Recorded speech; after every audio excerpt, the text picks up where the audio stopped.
legislative session as it relates to TCEQ, and we have our deputy ED here and staff from the executive director to present.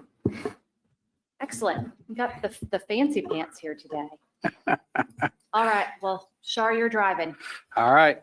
Good afternoon, Chairwoman Pop, Commissioners Gonzalez and Janeka. Can we take 1 second though to wish Elizabeth a happy birthday? Oh my goodness.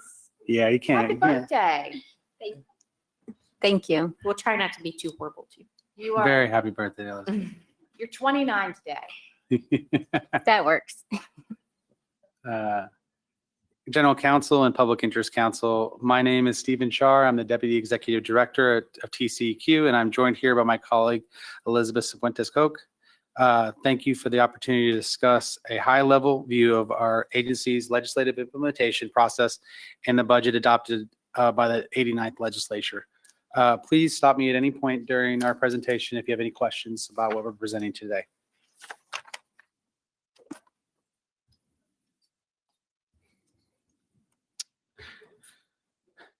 The TCEQ staff tracked 1,053 bills during the legislative session.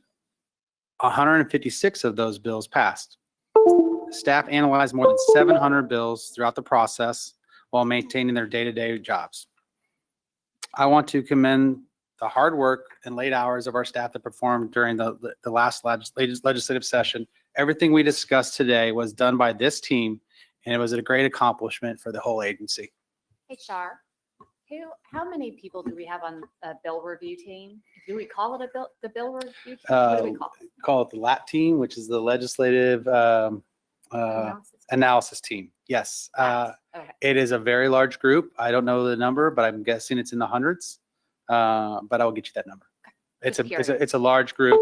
They do great work and make our jobs downtown a lot easier with the process they give to us and be able to answer those questions. But we'll get you the exact number of who they are because we're still actually meeting right now. We will be if there's bills present. So, but again, I wanted to show my appreciation to the hard work they did during the legislative session. Absolutely.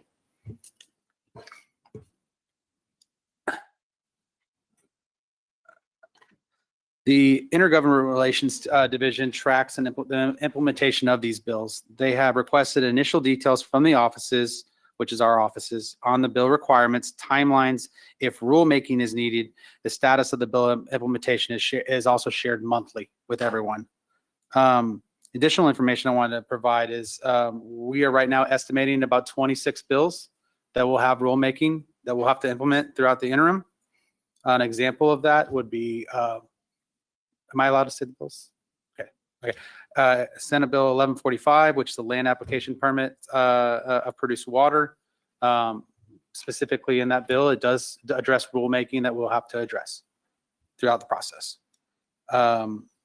Stakeholder involvement in that was our TCEQ office will seek input on proposed changes, discussing with advisory committees and impacted parties throughout the process. The rulemakings will have an opportunity for the public for a public meeting and to submit comments throughout the process.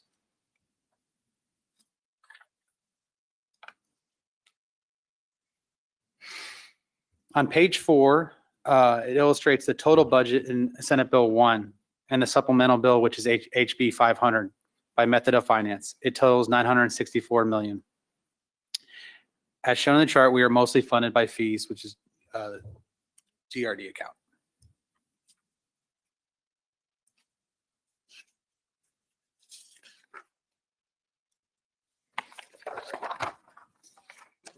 On page 5, it lists our agency's 7 exceptional items. The legislature appropriated almost 90% of the exceptional items requested. These items reflect the resources and staff needed to meet the demands of the state. Shar, can I go back to page 4? Yes, absolutely. And then I want to reiterate our exceptional items, the 90%. On the other funds, the 4%, what constitutes other funds, Elizabeth? Hi, Elizabeth Cifuentes-Koch, Chief Budget and Efficiency Officer for the agency. Other funds include like the leaking water wells. Also, the state revolving fund will be identified there since it's a transfer from another agency. Okay, thank you. No problem. All right, exceptional items. On page 5, it lists the agency's 7 exceptional items. The legislature appropriated almost 90% of the exceptional items requested. I think I already read that, but the items reflect the resources and staff needed to meet the demands of the state. Those are all listed out below, and I have some additional slides to go over a few of those. But I'm happy to stay on this for a few minutes, or we can go through those slides that address some of these and go back. I just have a comment. 90% of our exceptional item funded. That is extraordinary, and that so rarely happens. I've been at multiple agencies, and I haven't had anything like this funded with this amount. So KT and all of exec and the team, IRD, y'all killed it. So Yep. Thank you. We appreciate that. And what I'll say to that is, I get to show up and lay it out today, but a lot of the hard work was done by the people behind me, a lot of people in this room, and our great executive director as well, and our IGR team. On page 6, we're going to go over EIR 1, exceptional item request 1. The agency's first priority was enhanced permitting, compliance, and public engagement. Throughout the last several sessions, the agency has experienced a rise in number of regulated entities, the public interest in engagement, and the expansion of programs, and thus an increase in demand on agency services. In addition to this current workload, the agency has continued to receive guidance and rules from the federal government for different programs at TCEQ. While there is some uncertainty with the current federal administration and what they will or won't be changed, TCEQ must implement the changes from the previous federal administration and the federal requirements until they are repealed or changed. Additional staff and funding will assist the agency while managing the workloads to meet the permit timeframes. I can stay on that for a few minutes and just give you some additional information. As of right now, we are identifying some possible positions that we are hiring, and some positions we're putting a small pause on. So just as the federal regulations evolve, but we are addressing the FTEs in this bill. We are posting them. We are getting them hired.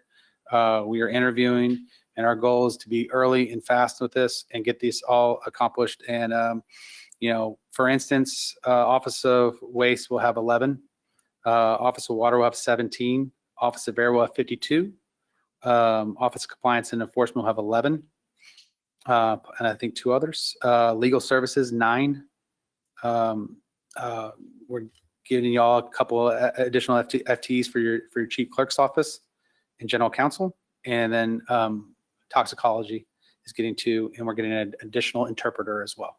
With that many FTEs to hire, I assume, and I think Elizabeth and I talked about this yesterday, that we made sure that HR has the resources they need, because that's a lot of hiring and onboarding and the whole thing. You can take that one. That's how many we hired. Yes, we did allocate an additional FTE to HR for the exact point of hiring these additional staff.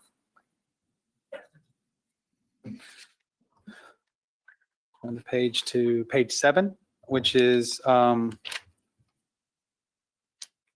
salary and retention efforts.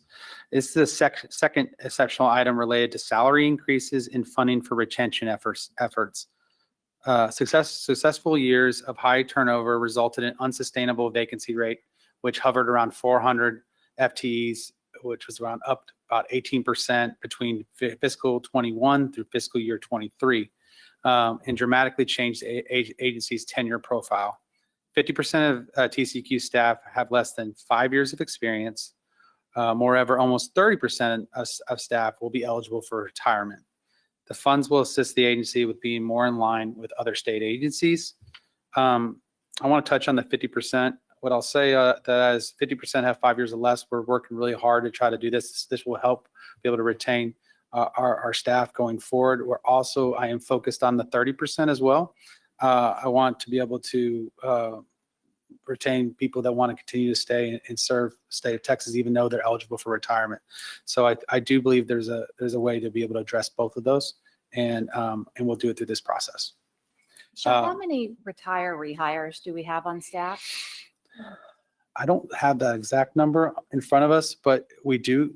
I know of a few already. We get approached a lot. It is something that we are open to. But we can get you the exact number of how many staff have come back. That would be great yeah. because if we have past TCEQ employees that just bored at retirement, Mhm. sure crazy, they have institutional knowledge, take them back. Yeah. We've got spots to fill. I get excited when I get those phone calls, and I Yeah. get them occasionally. And if we have jobs that are open that they can fulfill, we will find a way to retain that level of I want to just highlight one thing on this exceptional item number 2. We requested 39.5 million. We got 32.5 million. Retention dollars, we got some, but not the full amount. And so we're working through that to figure out how to, obviously we're getting everyone to the midpoint, but there's some other things that we need to work out, some details as this process goes on. And you're still deciding where these dollars are going to go. Yeah, it's a fluid process. We're getting there. But we should be able to present that to you guys soon of exactly how that's going to be remedied. I would just ask on that point in particular, as you're trying to address what I believe remains a sincere, credible need of approximately $39.5 million, and y'all are trying to cover that puzzle as adequately and effectively with a big piece of the legislature's agreeing with us that there was a clear need. I recall in the decision in this bill cycle was partly because we highlighted where we don't have staff yet up to the halfway point, 50% mark. But you touch on that, about 30% of our staff who may fall beyond the midpoint mark, but we still want to try to keep encouraged and extend the tenure, that length of their state service, and realize the benefit of their experience. We're seeing it pulled in different directions. So I would encourage you to try to keep good track of where our ask was the last 2 cycles, what the appropriation was. I think this is a critical piece of our feedback to the legislature in asking for these dollars, giving them what happened 2 years later to explain where we think that need has evolved or developed or where it remains. Thank you for trying to address all those very different, sometimes conflicting objectives. Yes, and I appreciate that. And one thing I haven't noted on is that the legislature has been very generous to our agency because we didn't ask for a long time. And last legislative session, we were able to implement some salary enhancement dollars. We weren't able to get them up to the midpoint.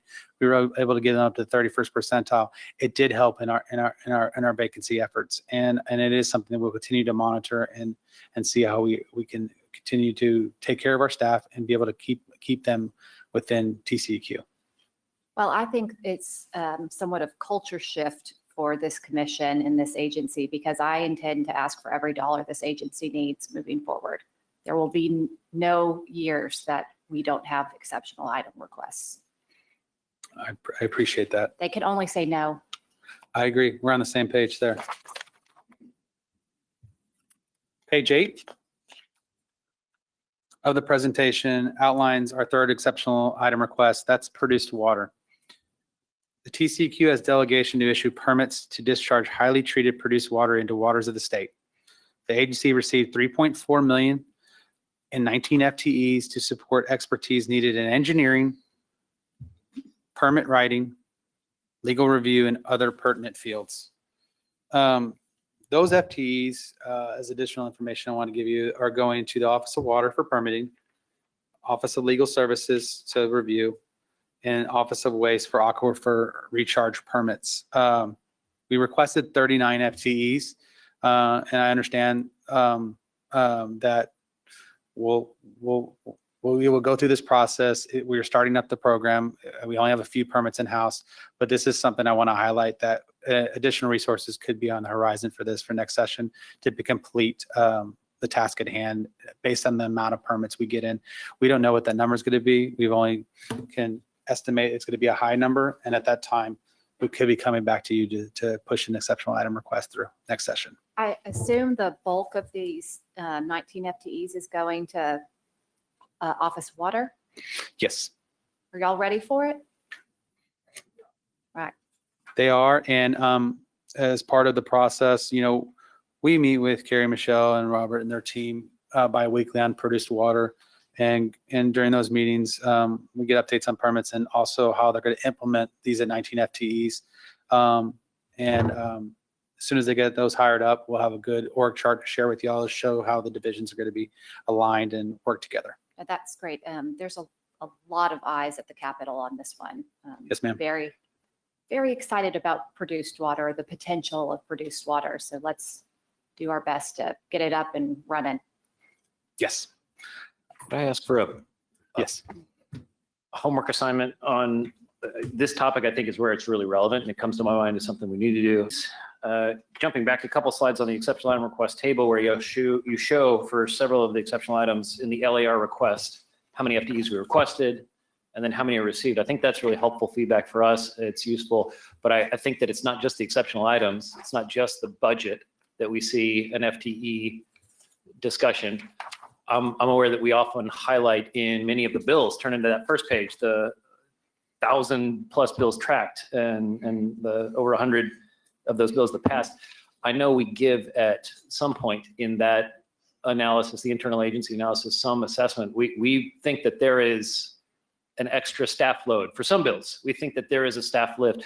Do those consistently every time get coordinated, captured, pulled into the budget bill pattern, or are you aware that there have been disconnects in the past where perhaps we've asserted a need for staff, not gotten those for a particular bill, and then we've got that argument lost in the noise where if that didn't get preserved and caught in the budget? I'll try to say it a different way. Do we have a risk perhaps? And the produced water piece is one that comes immediately to my mind, because the underground injection control program over in the Radioactive Materials Division, that's one that helps and assists the lift with the Office of Water, but often is in a position of technical review that's of secondary importance if it's a permitting process that runs through the Railroad Commission, or it runs through typically the Office of Water. So it I think has been over carved out of getting missed in some of those noisy, we need more staff for these bills or not. So I guess my request in this one, and I don't know how the executive office may best want to try to translate and distribute that information to the commissioners, but do we have a good sense of the total footprint of extra staff we thought we may have needed at any point in time in those bills that get finally passed? And what does it look like? Can we identify any FTEs that got added in the budget or things like that? Or does that start to resemble some sort of an exposure that we need to highlight to the legislature? Bobby, are you talking about unfunded mandates? Effectively, fiscal notes if on? we've articulated and put down in some conversation with the legislature, we think that we need extra resources to do X, Y, Z. The legislature endorses a budget at the end of that session that maybe doesn't give us that. I don't want to call it that, but it very much rhymes with that Yeah, no, policy friction. it's not a pretty word I just used, but I would love to know how many bills passed that we put fiscal notes on that were deleted by the LBB, and what that total cost is. Yes, and I was just going to say it's twofold. When we submit a fiscal note to the LVB and they determine that we can fund it with existing resources, even though we've identified FTEs, move those. And then we also track bills that we said we had a fiscal cost that went through the bill process, and then we didn't receive appropriation authority for that. So we'll be able to provide both of those. It'd be great. Thank you. Much appreciated. Thanks for the question. Are we at 9? Okay, next slide is 9. Page 9 is it addresses the supplemental appropriations. Those are exceptional items 5 and 6 that were added to the supplemental bill. It was our exceptional item request for cybersecurity, IT modernization, and data center services that were funded in the supplemental bill HB 500.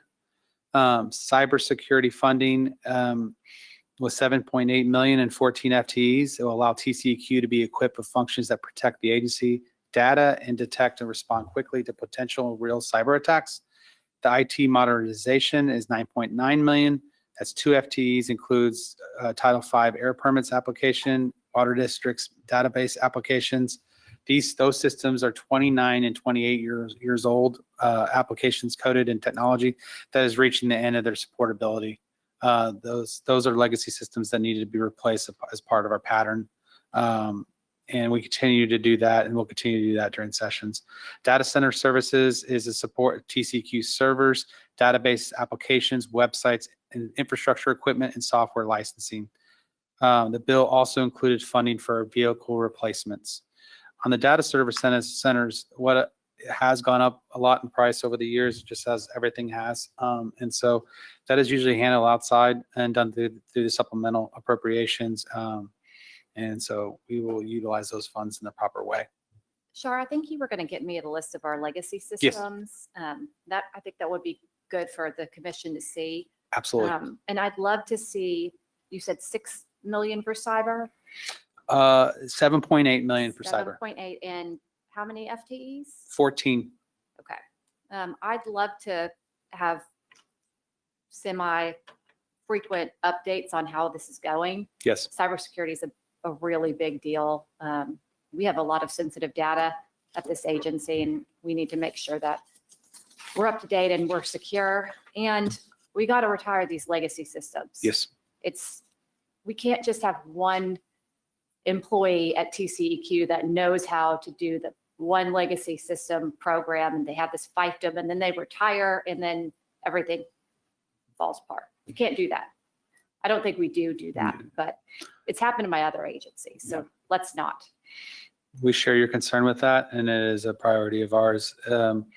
You know, in my opinion, I think this will be something we'll be bringing back to you before next session with an additional exceptional item that will support some more legacy systems. But you'll be a part of those conversations. We'll provide y'all all three with a list of what we're looking at. It'll make the staff so much more efficient as well when you're not having to use antiquated systems that don't work with the other systems. I can't imagine how much extra time that takes. So let's get everything up to date. I just wanted to add one thing to that. These two modernization projects are the last projects that are moving from a Gen technology. We've been working through that process for a number of years. I don't know, maybe 10 years. We've been transferring from a Gen technology to a Java. So these will be the last two to complete to move from that technology. On page 10,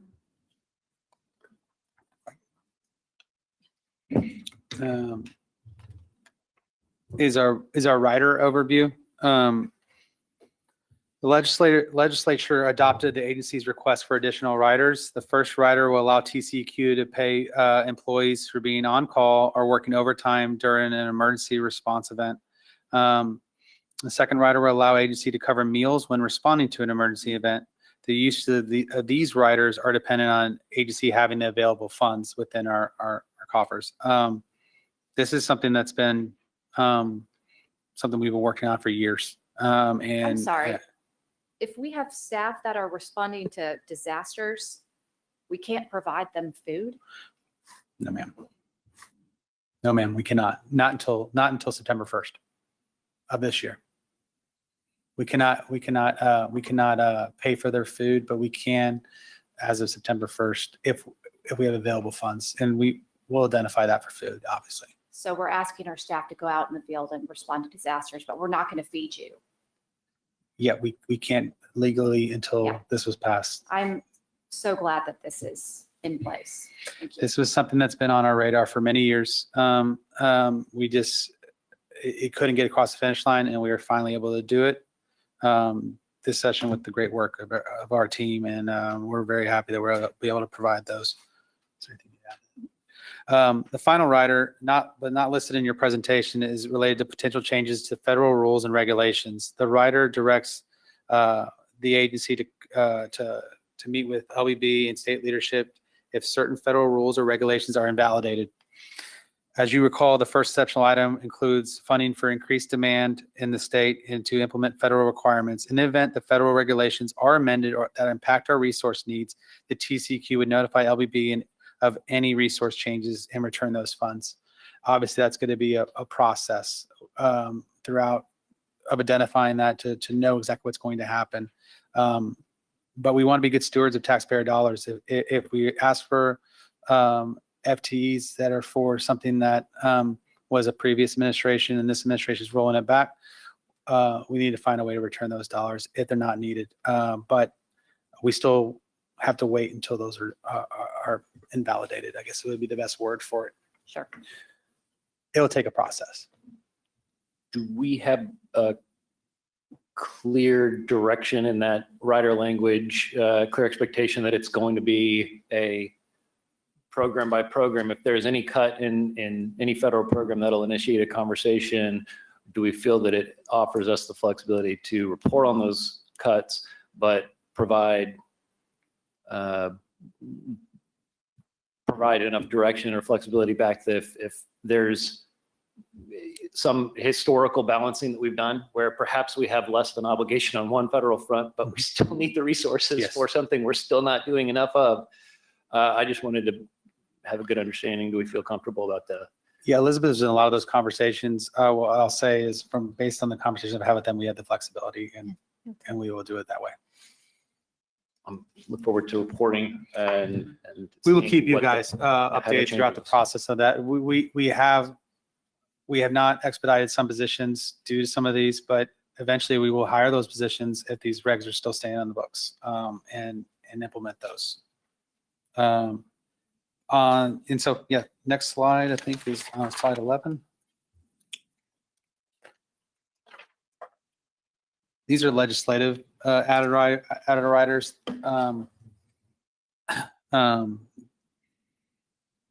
The agency received 3 new riders. The first rider is an update on water quality stream model that reflects current conditions in a segment of the Neches River. The second rider is a report on the upper San Saba River from its headwaters to Richland Springs. And the final rider provides direction from the legislature that the city of Frisco work in coordination with TCEQ to utilize the funds from the remediation funding trust to support remediation of the former Exide Battery Recycling Center. So those riders will be a part of our process in this interim.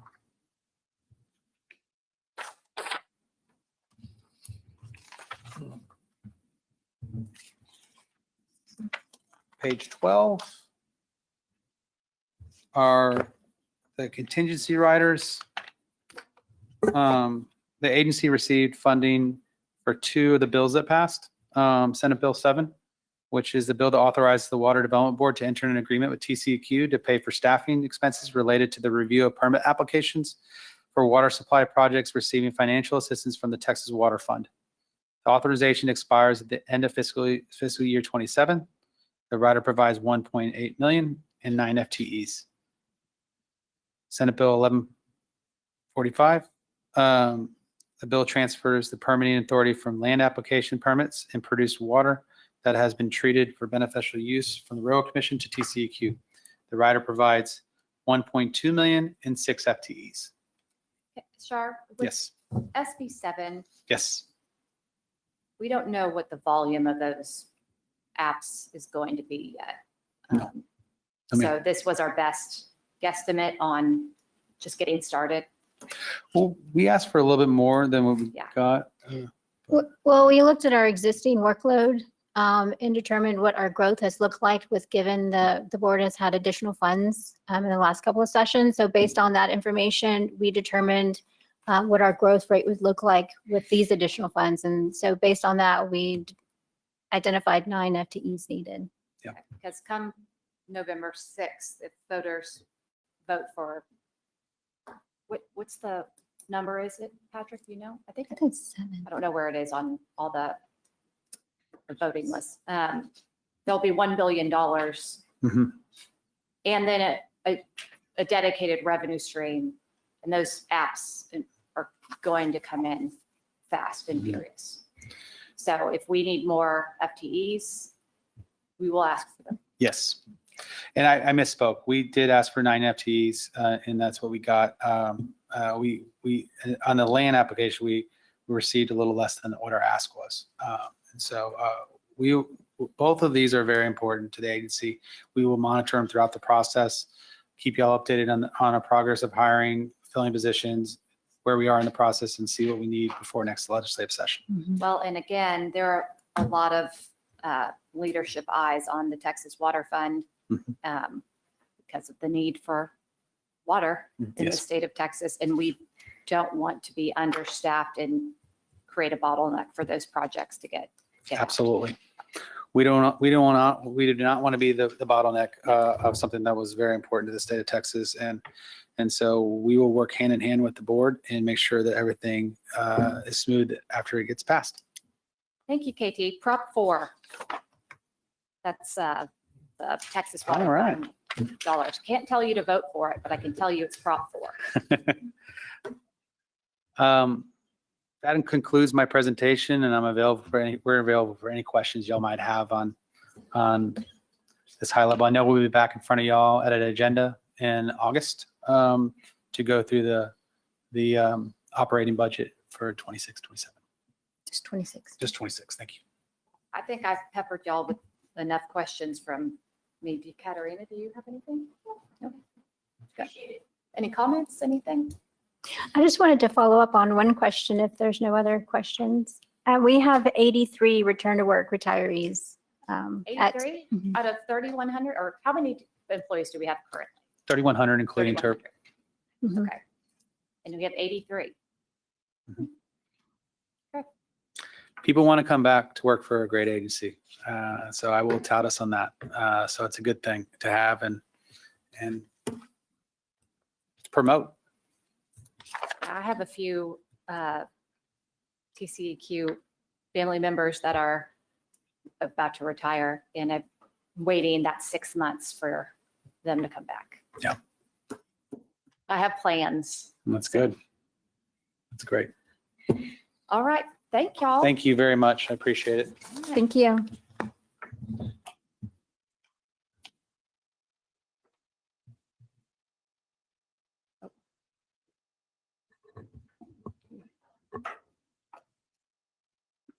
I'm sorry. Okay, are we going? We're going.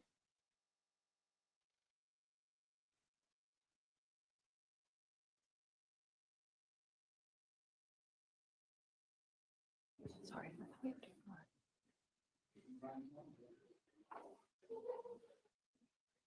which one am I doing? This one? Okay. Just asking you questions. Can I ask you just like one or two? How is your workload these days?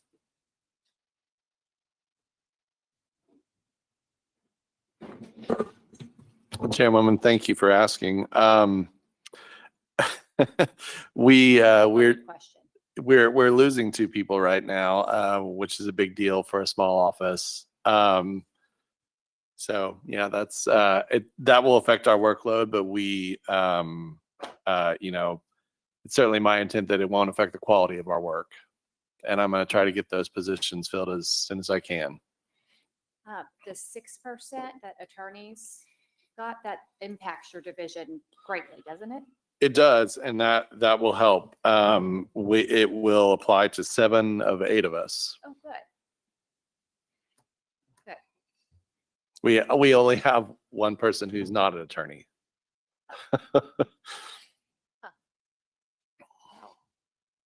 Okay. I think that's all I got. Y'all have anything for Garrett? I would love to hear from you, Garrett, about the contract that OPIC has reported to Sunset and has talked about in the past. I understand that's an ongoing stretch. I don't know if we've utilized it, but do you have any updates, or what's the current status? Sure, Commissioner. And that is something that we have addressed in our annual report in the last couple of years, and I will be sure to put it in this year's. I'm happy to say that at the beginning of the year, with the help of the General Law Division, we put a contract in place that is a shell, a template that is ready to go when we see an opportunity to hire outside technical help. So speaking on budget, as we've got it here before us today, it's something that we may all want to keep in the back of our minds. There may be some very irregular, maybe years and years of no cost in that particular cost category, that line. But if the stars align, if an expert witness would be of interest or of use to OPIC, as I understand it, practically it's very difficult to be able to utilize these for a number of reasons. One of which is that at the point in time that OPIC has to decide, yes, we want to go after and utilize this umbrella contract or the shell contract that we have ready to go, we need to understand it's worth it. It's necessary. And until the parties are identified, until that preliminary or evidence hearing in the matter before SOA, there may not be a good understanding at your level of what the nuance or what the actual salient issues are in any matter that you're going to participate in, correct? That's right. And I think that the way it's been handled the last few years works for us in that, it's not built into our budget at the beginning of a year, but if we see the need for it, General Counsel has always been great about providing some money to hire that expert. But we think that given the unpredictability of needing that money, making it doing it on sort of a case by case basis is appropriate. Certainly strikes me as the right call in terms of trying to have a year after year hard encumbered amount that doesn't get spent versus make everyone aware of we may need to reallocate funds. I appreciate the reminder about that touch point. That's a great question. Yeah. Great comment.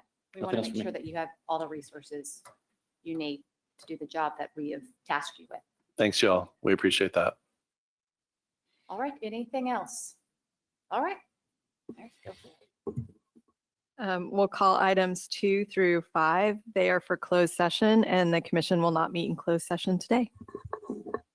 All right, if there is no further business before the Texas Commission, do you want me to read this or? There's no further business before the commission. This work session is now adjourned. Time is 2:39.